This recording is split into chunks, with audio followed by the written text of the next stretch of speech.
Welcome to College Briefing. The content of the briefing includes: new study shows alarming rates of antibiotic-resistant bacteria on Australia's doorstep. Northern Illinois versus Central Michigan, streaming, odds, and how to watch crucial game. Texas men's basketball team pulls away from scrappy St. Edward's in exhibition game. Should have raised a red flag, expert slams practices at Queensland's forensics lab over poor DNA results. Adelaide's university merger backed by state opposition, with promises of more Flinders funding. New study shows alarming rates of antibiotic-resistant bacteria on Australia's doorstep. ABC. A study led by the University of Sydney has found that antibiotic resistance is rising among children in the Asia-Pacific region, including Australia. The study analyzed data from 11 countries and found that some antibiotics recommended by the World Health Organization, WHO, for children had less than 50% effectiveness in treating infections such as sepsis, pneumonia, and meningitis. The study concluded that the WHO's guidelines for antibacterial treatments were out of date and did not reflect current conditions, and that children were not getting access to new antibiotics. Northern Illinois versus Central Michigan, streaming, odds, and how to watch crucial game. Yahoo! A pair of 4-4 teams battle it out for second place in the MAC West. The Central Michigan Chippewas are looking to rebound after a 24-17 loss to last-place Ball State, while the Northern Illinois Huskies will be looking to up their 3-game win streak to 4 with what would be just their third road win of the season. Texas men's basketball team pulls away from scrappy St. Edward's in exhibition game. Yahoo! The Texas Longhorns beat Division II St. Edward's 84-63 on Monday evening at the Moody Center. The Longhorns struggled in the first half but came back strongly in the second half, outscoring the Hilltoppers 52-26. Head coach Rodney Terry praised his players' second-half performance. "I thought we did that. We really changed the game with our intensity, we did a better job rebounding the basketball, and that allowed us to get out and run. We have guys that score in transition and get up and down the floor." Guard Tyrese Hunter, who played the point for most of the game, scored a game-high 22 points and 9 assists. Hunter, who played as a guard last season, was pleased with his performance. "I feel like it was just natural at the point," he said. "But whether I'm at the 1, point guard, or 2, shooting guard, I feel like I can play both. I had fun tonight with Max just gelling with each other." The Longhorns' next game is on November 6 against Incarnate Word. Should have raised a red flag, expert slams practices at Queensland's forensics lab over poor DNA results. ABC. Scientists at Queensland's forensics lab applied an incomplete method on crime scene samples, despite knowing that the samples would fail, according to forensic scientist Dr. Kirsty Wright at a commission of inquiry. The inquiry was launched to examine why 7 scientists recommended the use of Project 13, an automated DNA testing method that yielded more than 90% less DNA than a manual method. Around 7,000 serious crime and sexual assault cases have been reviewed as a result. Dr. Wright stated that the lab scientists lapsed in their responsibilities. Adelaide's university merger backed by state opposition, with promises of more Flinders funding. ABC.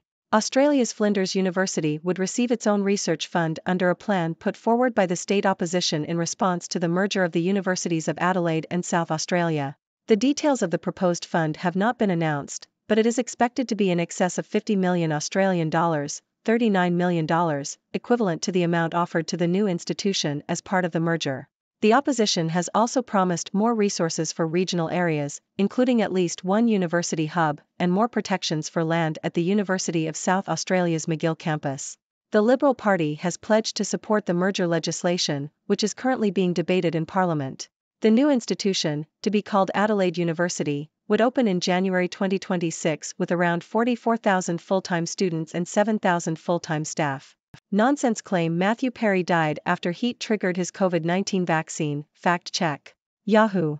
Social media users have claimed that the late actor Matthew Perry died after the heat triggered his COVID-19 vaccine. However, experts have dismissed the claim, stating that none of the ingredients in the COVID-19 vaccines can be activated by heat or radiation. Judge dismisses Brett Favre defamation suit, saying Shannon Sharpe used hyperbole over welfare money. The Independent. Federal Judge Keith Starrett has dismissed Brett Favre's defamation lawsuit against Shannon Sharpe, ruling that Sharpe used constitutionally protected speech on a sports broadcast when he criticized Favre's connection to a welfare misspending case. Favre had claimed that Sharpe made egregiously false statements about him on the Fox Sports talk show Skip and Shannon, Undisputed. Tuesday Briefing. New York Times. The Israeli military has approached Gaza City from 3 directions and continues to carry out airstrikes on the territory. Prime Minister Benjamin Netanyahu has rejected calls for a ceasefire, stating that they would be calls for Israel to surrender to Hamas, to surrender to terrorism. The Israeli advance has increased fears among those still in Gaza City. In other news, Russia's offensive in eastern Ukraine to seize the city of Avdiivka is shaping up to be the costliest of the war so far for Moscow. Hundreds of soldiers have died and over 100 armored vehicles and tanks have been lost. Climate scientists have estimated that humans are cutting emissions too slowly to keep global warming below the 1.5 degrees Celsius limit set by the Paris Agreement. At the current rate of carbon emissions, the limit is expected to be passed in under 6 years. Finally, President Biden has signed an executive order requiring companies to report on the risks that their artificial intelligence systems could pose in helping countries or terrorists make weapons of mass destruction.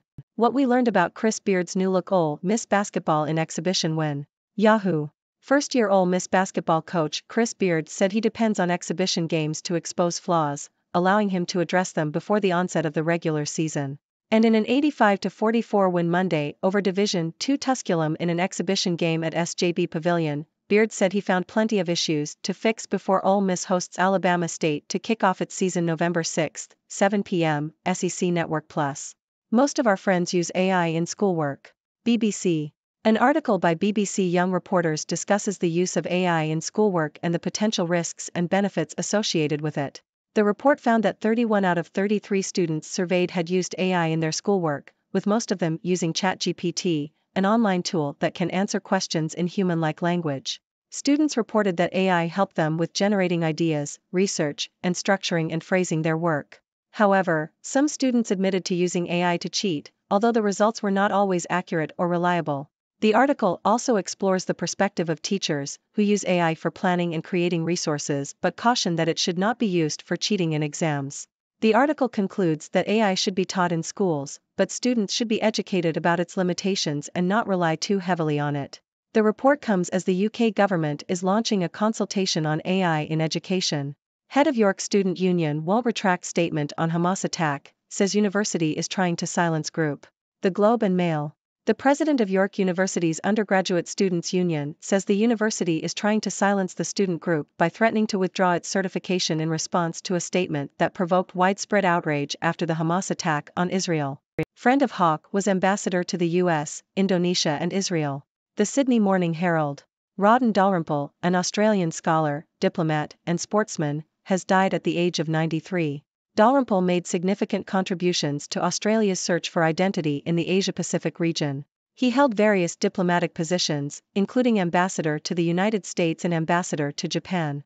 He was also a strong advocate for closer engagement with East Asia and wrote a book on the topic titled Continental Drift, Australia's Search for Regional Identity. Dalrymple is survived by his wife, 2 children, and grandchildren. Sam Ball, an All-America tackle at Kentucky and member of Baltimore Colts' 2 Super Bowl teams, dies. The Toronto Star. Sam Ball, a former All-American offensive tackle at the University of Kentucky and member of 2 Super Bowl teams with the Baltimore Colts, has died at the age of 79. Ball played for the Kentucky Wildcats from 1963 to 1965, earning All-American and All-Southeastern Conference honors. He was drafted by the Colts in the first round of the 1966 NFL Draft and played 61 games for the team. After retiring from football, Ball managed his own farm and worked in the agriculture industry. He was also known for his philanthropy, conducting a free football camp and organizing a golf scramble to benefit the homeless community. Kentucky retired Ball's jersey number and inducted him into its Athletics Hall of Fame. Washington State's road test against Cal gets kickoff time, TV designation. Yahoo! The Washington State Cougars road game against the California Golden Bears on November 11 will have a 1 p.m. kickoff and will be broadcast on ESPN2, according to the Pac-12 conference. Washington State will be looking for their 3rd consecutive win over Cal and their 2nd straight win in Berkeley. The Cougars' next game is against Stanford on Saturday, with a 6 p.m. kickoff on the Pac-12 network. She knew I struggled, Adrian Edmondson on confiding in wife Jennifer Saunders. The Sydney Morning Herald. Adrian Edmondson, best known for his roles in British comedy shows such as The Young Ones and Bottom, has discussed his traumatic childhood and mental health struggles in a recent interview. Speaking about his recently published memoir Berserker, Edmondson spoke candidly about his childhood, which was marked by violence and strained relationships with his parents. He also revealed that he has struggled with depression and suicidal thoughts throughout his life. However, therapy and the deaths of 2 friends who took their own lives have changed his perspective, and he now sees suicide as an aggressive act. Edmondson also spoke about his relationship with his comedy partner Rick Mayall, who died in 2014. He explained that the pair were very close, but eventually drifted apart as Mayall's behavior became increasingly erratic. Edmondson said that he missed Mayall as a friend more than a colleague. Edmondson has since moved on to other projects, including acting in dramas such as War and Peace and EastEnders, and playing a Galactic Empire captain in Star Wars, Episode 8 The Last Jedi. Ladies and gentlemen, I am Dr. Six, your favorite observer from the 6 Degrees world, here to bring you the latest news and insights.